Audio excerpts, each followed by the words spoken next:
और जो लोग अपने आप को हिंदू कहते हैं वो 24 घंटा हिंसा हिंसा हिंसा। पूरे हिंदू समाज को हिंसक कहना ये गंभीर विषय है। इस देश में शायद इनको मालूम नहीं है, करोड़ों लोग अपने आप को गर्व से हिंदू कहते हैं, गर्व से हिंदू कहते हैं। क्या वो सभी लोग हिंसा की बात करते हैं? एक अकेला कितनों पे भारी पड़ा। লোকসভা অধিবেশনে কোণঠাসা প্রধানমন্ত্রী নরেন্দ্র মোদী। কংগ্রেস ও তৃণমূল কংগ্রেসের সাংসদদের সাথে বিজেপির পাল্টাপাল্টি বাকযুদ্ধ।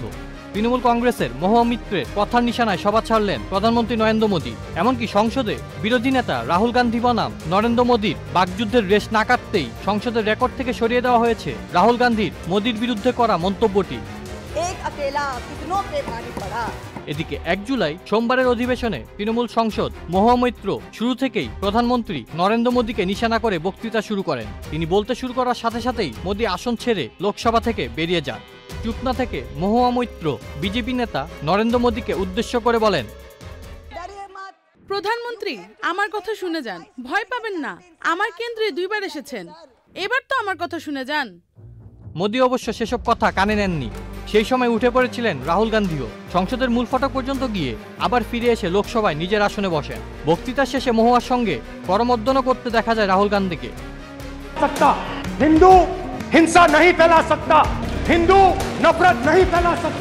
অপরদিকে নিজের প্রথম ভাষণে বিরোধী দলনেতা রাহুল গান্ধী বলেন, হিন্দুরা নয় হিংসা বিদ্বেষ ছড়ায় বিজেপি। রাহুলের এই মন্তব্যের বিতর্কে ঝড় ওঠে লোকসভায়। প্রতিবাদ জানান শাসক দলের নেতারা। এই সময় প্রধানমন্ত্রী নরেন্দ্র মোদী রাহুলকে থামিয়ে বলেন, সমগ্র হিন্দু সম্প্রদায়কে সহিংস বলা গুরুতর। এ সময় স্বরাষ্ট্রমন্ত্রী অমিত শাহ রাহুলের বক্তব্যে ক্ষিপ্ত হয়ে বলেন, হিংসার ভাবনাকে কোনো ধর্মের সঙ্গে জুড়ে দেওয়া অন্যায়। পাশাপাশি তিনি রাহুল গান্ধীকে ক্ষমা চাইতেও বলেন।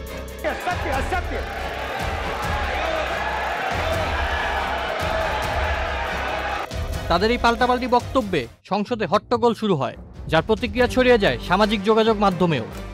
তবে 2 জুলাই মঙ্গলবার সংসদের রেকর্ড থেকে রাহুলের মন্তব্যের একাধিক অংশ বাতিল করেন স্পিকার ওম বিড়লা। স্পিকারের এই সিদ্ধান্তে মুখ খুলেন রাহুল গান্ধী। তার মতে মোদীর জমানায় সবসময় সত্যকে মুছে ফেলা হয়। তবে একত্রিত হলে বিরোধীদের এমন তোপের মুখে কেমন হবে সামনে বিজেপি সরকারের অবস্থা? আলসাফুল ইসলাম আকিব, চ্যানেল আই। এখন জন্ম সনদ দিয়ে খোলো বিকাশ স্টুডেন্ট অ্যাকাউন্ট। নিজের বিকাশ নিজে কর।